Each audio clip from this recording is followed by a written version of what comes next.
Siapakah sesama orang yang jatuh ke tangan penyamun, orang yang telah menunjukkan belas kasih kepadanya? Pergilah dan lakukanlah demikian. Dalam nama Bapa dan Putra dan Roh Kudus. Amin. Tuhan bersamamu dan bersama rohmu. Para romo, bruder, suster, bapak, ibu, dan saudara-saudari yang terkasih dalam Tuhan, selamat pagi dan berkah dalem.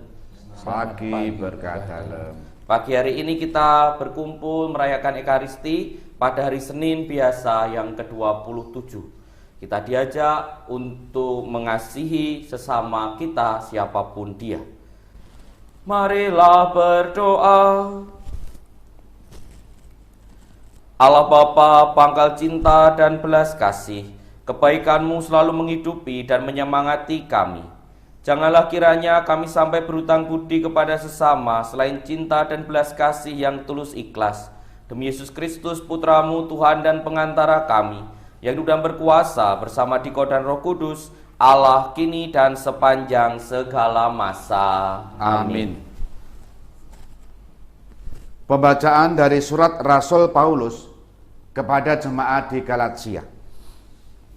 Saudara-saudara, aku heran bahwa kalian begitu cepat berbalik dari Allah yang telah memanggil kalian oleh kasih karunia Kristus dan mengikuti suatu Injil lain yang sebenarnya bukan Injil.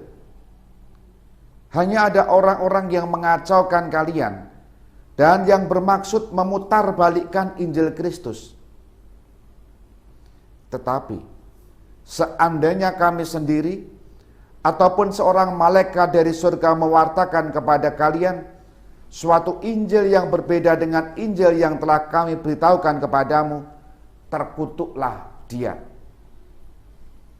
Seperti yang telah kami katakan dahulu, sekarang kukatakan sekali lagi.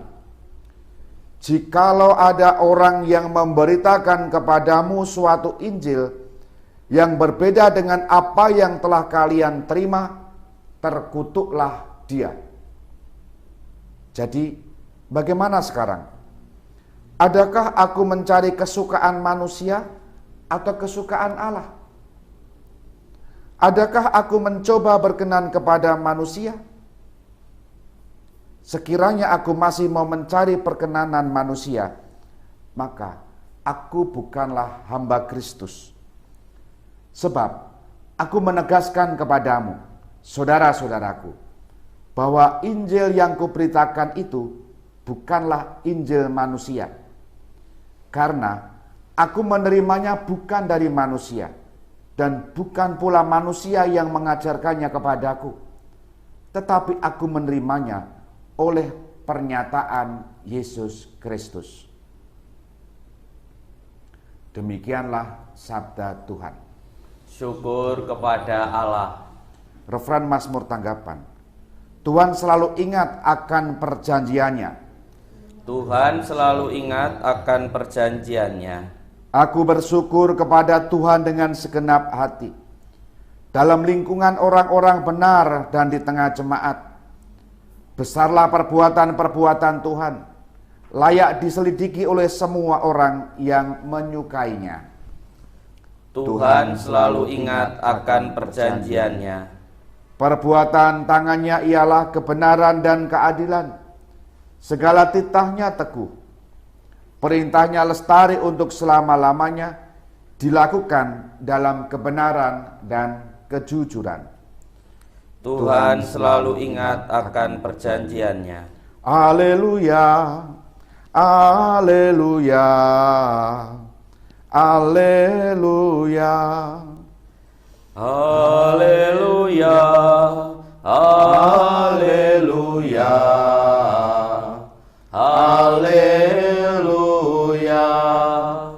Perintah baru kuberikan kepadamu, sabda Tuhan, yaitu supaya kamu saling mengasihi, sama seperti aku telah mengasihi kamu.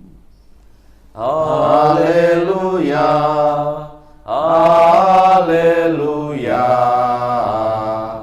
haleluya. Tuhan bersamamu dan bersama rohmu. Inilah Injil Yesus Kristus menurut Lukas. Dimuliakanlah Tuhan. Pada suatu ketika seorang ahli kitab berdiri hendak mencobai Yesus. Guru, apa yang harus kulakukan untuk memperoleh hidup abadi? Jawab Yesus kepadanya, apa yang tertulis dalam hukum Taurat? Apa yang kau baca di sana? Jawab orang itu, kasihilah Tuhan Allahmu dengan segenap hati dan dengan segenap jiwamu, dengan segenap kekuatan dan segenap akal budimu, dan kasihilah samamu manusia seperti dirimu sendiri. Kata Yesus kepadanya, benar jawabanmu itu. Berbuatlah demikian, maka engkau akan hidup. Tetapi untuk membenarkan dirinya, orang itu berkata lagi, dan siapa sesamaku manusia? Jawab Yesus, ada seorang yang turun dari Yerusalem ke Yeriko. Ia jatuh ke tangan para penyamun, yang bukan saja merampoknya habis-habisan, tapi juga memukulinya, dan sesudah itu meninggalkannya setengah mati. Kebetulan ada seorang imam turun melalui jalan yang sama. Ia melihat orang itu, tetapi melewatinya dari seberang jalan. Demikian pula seorang Lewi datang ke tempat itu. Ketika melihat orang itu, ia melewatinya dari seberang jalan. Lalu datanglah ke situ seorang Samaria yang sedang dalam perjalanan. Melihat orang itu, tergeraklah hatinya oleh belas kasih. Ia mendekatinya, lalu membalut luka-lukanya dan menyiraminya dengan minyak dan anggur. Kemudian dinaikkannya ke atas keledai tunggangannya sendiri, lalu membawanya ke tempat penginapan dan merawatnya. Keesokan harinya ia menyerahkan 2 dinar kepada pemilik penginapan dan berkata, rawatlah dia, dan jika kau belanjakan lebih dari ini akan kuganti sewaktu kembali.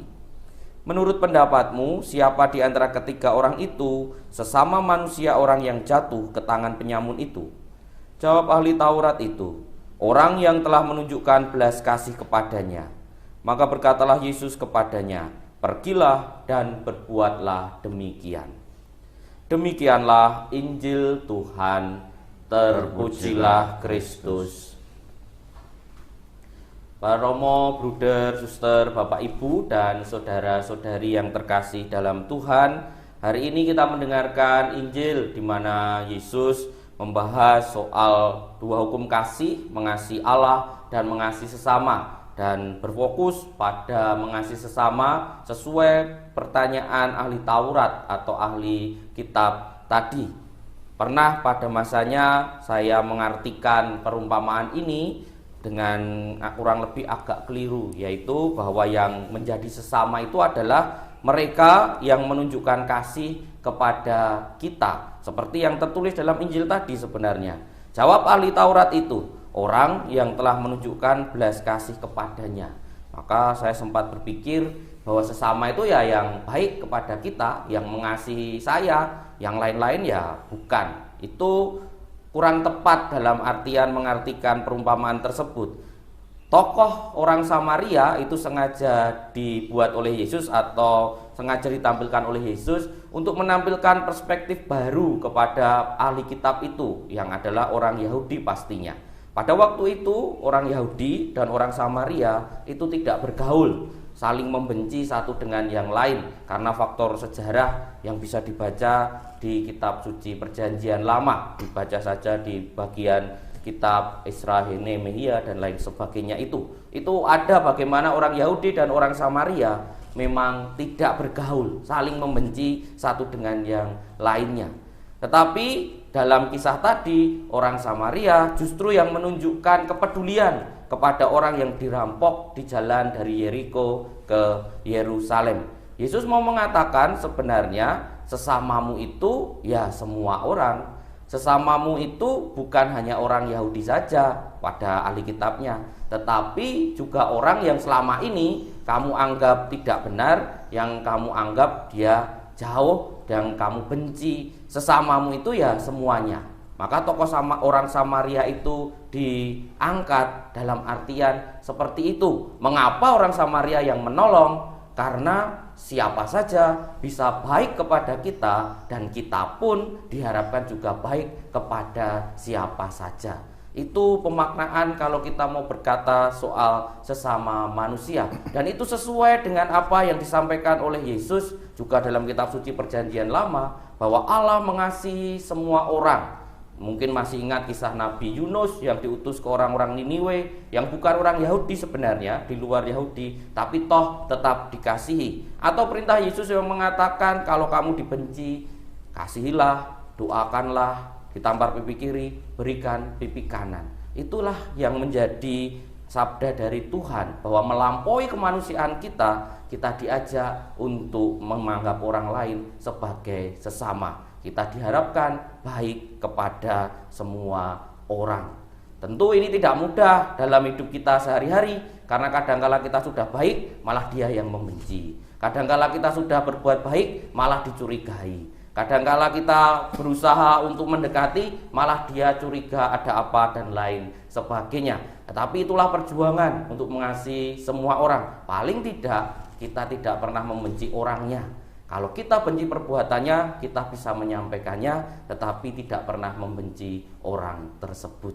Maka para romo, bruder, suster, bapak, ibu, dan saudara-saudari yang terkasih dalam Tuhan, mari kita renungkan diri kita masing-masing. Sejauh mana kita bisa mengasihi sesama dalam hidup kita sehari-hari dengan perspektif yang Yesus tawarkan, bisa mengasihi semua orang tanpa terkecuali. Kita hening sejenak.